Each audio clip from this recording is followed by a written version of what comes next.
Being on the Challenger Tour is not easy.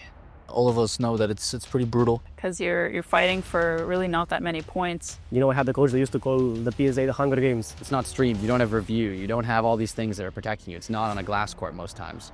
So, in a way, it's, to quote Mr. Elias, he calls it La Selva, the jungle, where all bets are off. Playing the PSA Tour is not easy. The competition is fierce, and the stakes are high. Some players grind for years in hopes of reaching the biggest stages, only to never make it to them. As the sport grows, the NSL provides a new avenue for players and fans, one based around cities and teams, one that creates new earning opportunities for professional players of different levels and styles, and one that provides entertainment for local fans, all with the goal of raising the profile of squash in the United States. My name is Fernando Valdezon. My name is Timothy Brownell. My name is Spencer Lovejoy. I'm the former CEO, co-founder, and former commissioner of the NSL. I'm an NSL co-founder, and I play for the Nashville Crushers. And I'm the CEO of the National Squash League.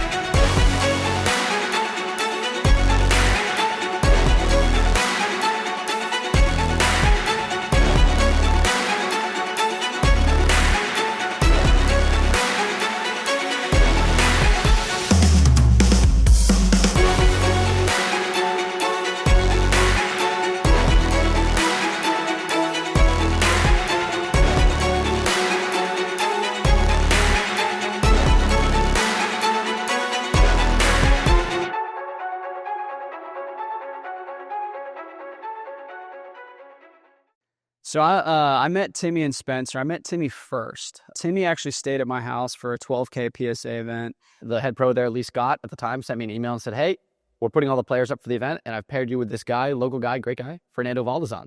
He actually ended up winning the tournament, and so he stayed at my house for a week. Really, it all started from just conversations at dinner after the matches every night in Louisville. Discussing throughout the week why some of the matches, again, kind of didn't meet expectations or didn't really get the crowd what they wanted. I can get into it. There were a few matches that were kind of unwatchable.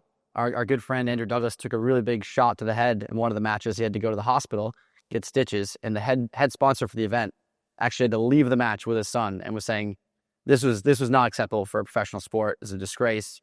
And everyone left the match with this bad feeling in their mouths. And I remember that night in particular, Fernando brought it up to me and said, hey, this really wasn't enjoyable to watch. Is there anywhere we can watch this sport where it's not so stressful and the players aren't trying to just kill each other?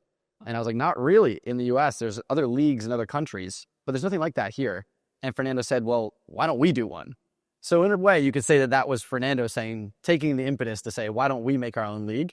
But over the next few nights, it was us kind of talking about what would that look like? Without getting too gimmicky, we just literally started talking about, what if we created a league that incorporated all the amazing things of squash, but also gave it team format dynamic. So when I spoke to Fernando initially, I could tell that he was serious about this, and he was knowledgeable, and he loved the game.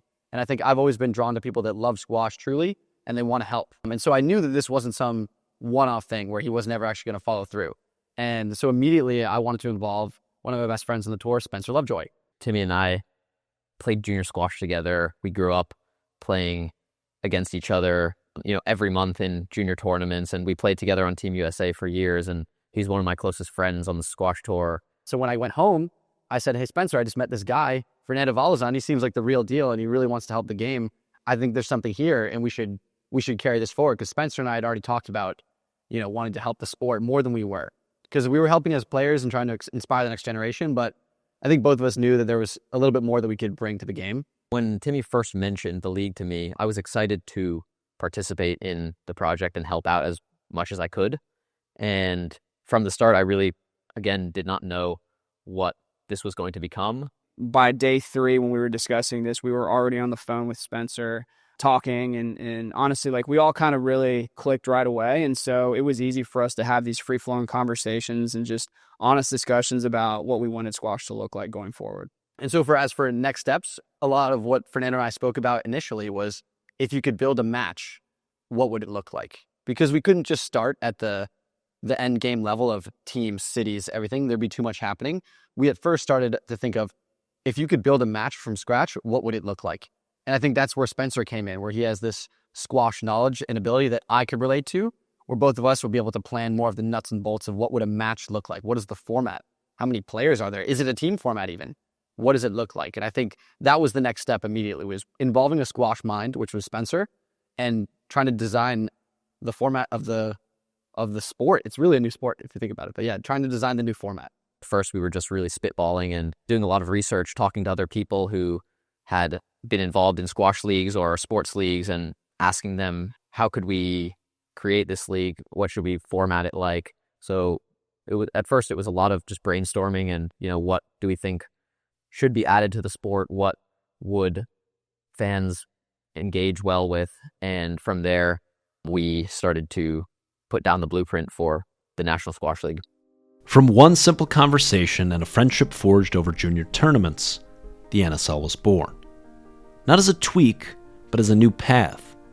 If the goal is to make squash that fans can feel, what does a match look like when you build it from zero? Timmy and Fernando had urgency. Spencer brought a player's eye and lived experience. Together, they drew a blueprint aimed at opportunity. A stage where a Challenger Tour grinder could share a scoreboard with a top 20 star.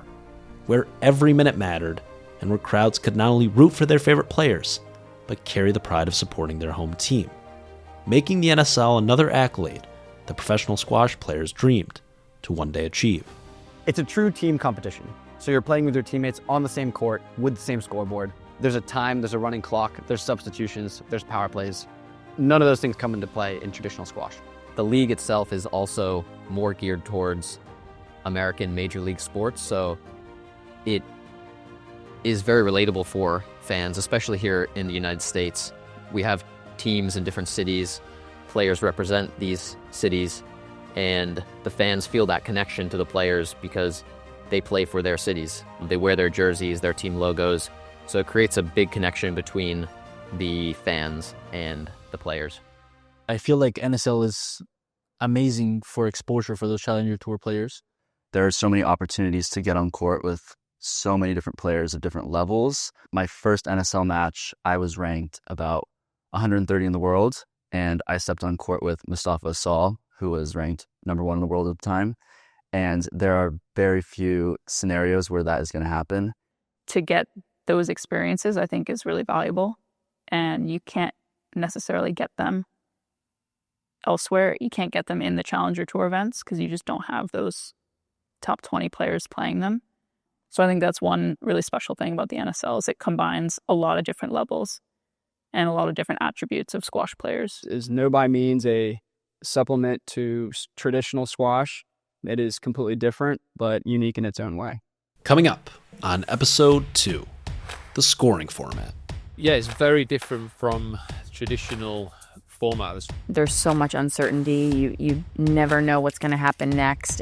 You might have to change your strategy within 2 minutes. I never thought that squash can be played in a team spirit. I definitely felt that pressure of the countdown timer. Everything is really well thought. The number of points that we get per period, 1-1, and even if you win the first 2, you still got to play the third one very hard. A match can hinge on a single power play. Taking bits and pieces of each of those leagues that everyone loves is a recipe for success.